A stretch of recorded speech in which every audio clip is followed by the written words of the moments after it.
ಎಲ್ರಿಗೂ ನಮಸ್ಕಾರ. Welcome back to my channel.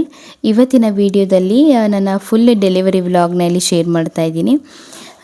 ನಾನು ಯಾವ ಹಾಸ್ಪಿಟಲಲ್ಲಿ ನನಗೆ ಡೆಲಿವರಿ ಆಯಿತು, ಹಾಗೆಯೇ ನಾರ್ಮಲ್ ಡೆಲಿವರಿನೋ ಇಲ್ಲ ಸಿ ಸೆಕ್ಷನ್ನೋ, ಹಾಗೆಯೇ ಯಾವ ಪಾಪು ಆಯಿತು, ಇದೆಲ್ಲನೂ ಕೂಡ ಈ ವಿಡಿಯೋದಲ್ಲಿ ಶೇರ್ ಮಾಡ್ತಾ ಇದ್ದೀನಿ.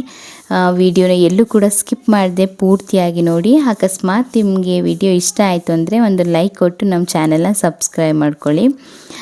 ಮೊದಲಿಗೆ ನನಗೆ ಯಾವತ್ತು ಡೆಲಿವರಿ ಆಯಿತು ಅನ್ನೋ ಡೇಟನ್ನು ಹೇಳ್ಬಿಡ್ತೀನಿ. ಏಕೆಂದರೆ ತುಂಬ ದಿನ ಆದಮೇಲೆ ನಾನು ಟೈಮ್ ತೊಗೊಂಡು ರೆಸ್ಟ್ ಮಾಡಿ ವಿಡಿಯೋನ ಅಪ್ಲೋಡ್ ಮಾಡ್ತಾಯಿದ್ದೀನಿ. ನಾರ್ಮಲ್ ಆಗಿ ಡೆಲಿವರಿ ಆದಮೇಲೆ ಸ್ವಲ್ಪ ರೆಸ್ಟ್ ಅನ್ನೋದು ಬೇಕಾಗತ್ತಲ್ವ, ಮನೇಲಿ ಹಾಗೆಯೇ ವೀಡಿಯೋ ಮಾಡೋಕ್ಕೂ ಬಿಡಲ್ಲ. ಅದರಿಂದ ತುಂಬ ಟೈಮ್ ತೊಗೊಂಡು ಈ ವಿಡಿಯೋನ ನಿಮ್ಮ ಜೊತೆ ಶೇರ್ ಮಾಡ್ತಾಯಿದ್ದೀನಿ. ನನಗೆ ಡೆಲಿವರಿ ಆಗಿದ್ದಂತಹ ಡೇಟ್ ಬಂದು January 28. ಅವತ್ತಿನ ದಿನ ಬುಧವಾರ. ಅಂದರೆ ನನಗೆ ಆಗಿರುವಂತಹ ಡೆಲಿವರಿ ಬಂದು ಸಿಸರಿನು.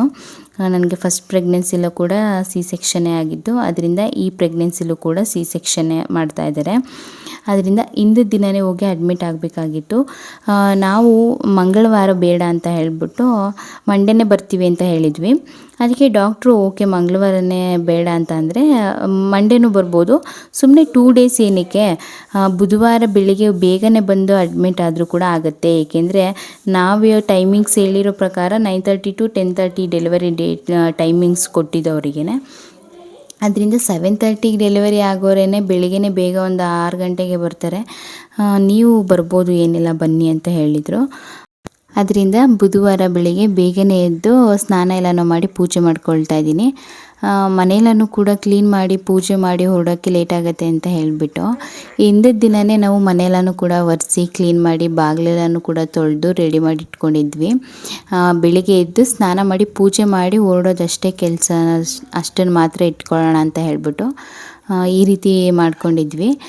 ಅದರಿಂದ ಬೇಗನೆ ಎದ್ದು ಅಂದರೆ ಒಂದು 4:45 ಎದ್ದು ಸ್ನಾನ ಎಲ್ಲನೂ ಮುಗಿಸ್ಕೊಂಡು ಈಗ ಪೂಜೆನ ಮಾಡ್ಕೊಳ್ತಾ ಇದ್ದೀನಿ. ಇನ್ನು ನೀವು ನೋಡ್ತಾ ಇರ್ಬೋದು, ಇನ್ನೂ ಸೂರ್ಯನೂ ಕೂಡ ಹುಟ್ಟಿಲ್ಲ, ಅಷ್ಟು ಕತ್ಲೆ ಮಂಪ್ರ ಇದೆ ಇನ್ನೂ.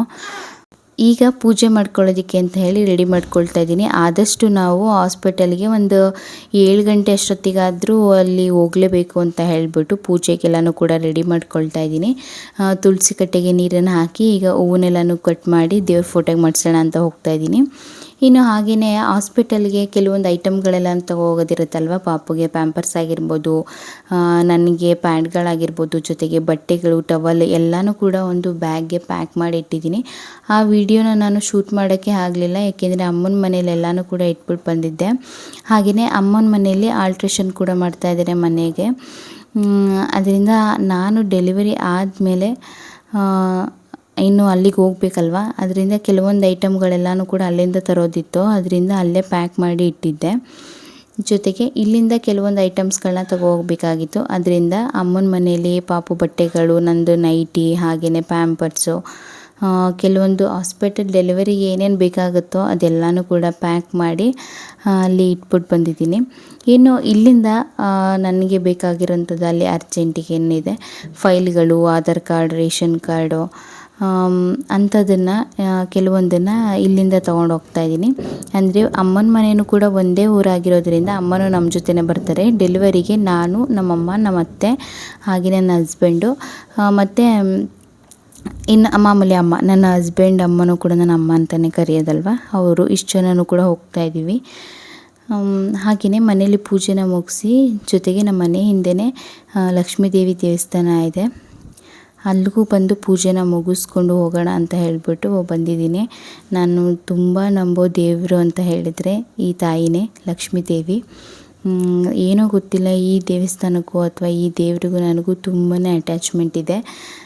ಅದರಿಂದ ನಾನು ಏನೇ ಮಾಡಲಿ, ಎಲ್ಲಿಗೆ ಹೋಗಲಿ, ನಾನು ಫಸ್ಟು ಆಶೀರ್ವಾದ ತಗೊಳ್ಳೋದೇ ಈ ದೇವಸ್ಥಾನಕ್ಕೆ ಬಂದು. ಈಗ ಪೂಜೆನೂ ಕೂಡ ಮುಗಿಸ್ಕೊಂಡು ಹೊರಡಬೇಕು. ಅದಾಗಲೇ ಆಲ್ರೆಡಿ ಟೈಮ್ ಬಂದು 6:30 ಆಗೋಗಿತ್ತು. ಅದಾದಮೇಲೆ ಇಲ್ಲಿ ಅಪ್ಪ ಅಮ್ಮನ ಕಾಲಿಗೆ ಬಿದ್ದು ನಮಸ್ಕಾರ ಮಾಡ್ಕೊಳ್ತಾ ಇದ್ದೀನಿ. ನಾನು ಈಗಲೇ ಅಂತಲ್ಲ, ನಾನು ಯಾವುದೇ ಒಂದು ಕೆಲಸಕ್ಕೆ ಹೋಗೋದಿರ್ಬೋದು ಅಥವಾ ಬೆಳಿಗ್ಗೆ ಪ್ರತಿದಿನ ನಾನು ಪೂಜೆ ಮಾಡಿದಾಗಲೂ ಅಷ್ಟೇ, ಪೂಜೆ ಎಲ್ಲ ಮುಗಿಸಿದಾದ್ಮೇಲೆ ಅಪ್ಪ ಅಮ್ಮನ ಕಾಲಿಗೆ ಬಿದ್ದು ನಮಸ್ಕಾರ ಮಾಡ್ಕೊಳ್ತೀನಿ. ಅಂತಂದರೆ ಈಗ ಪ್ರೆಗ್ನೆಂಟ್ ಆದಮೇಲೆ ಅಷ್ಟಾಗಿ ಬಗ್ಗಬಾರ್ದು ಅಂತ ಹೇಳಿಬಿಟ್ಟು ಮಾಡಿಸ್ಕೊಳ್ತಿರ್ಲಿಲ್ಲ. ಅದಾದಮೇಲೆ ಪೂಜೆ ಎಲ್ಲ ಮುಗಿಸಿ ಎಲ್ಲನೂ ಏನೋ ಒಂಥರ ಮಿಕ್ಸ್ ಫೀಲಿಂಗು, ಟೆನ್ಷನ್ ಕೂಡ ಒಂದು ಕಡೆ, ಹಾಗೆಯೇ ಒಂದು ಕಡೆ ಖುಷಿ ಕೂಡ. ಅದರಿಂದ ಹಾಸ್ಪಿಟಲ್ಲಿಗೆ ಬರೋಷ್ಟೊತ್ತಿಗೆ 7 o'clock ಕರೆಕ್ಟಾಗಿ ಆಗಿತ್ತು.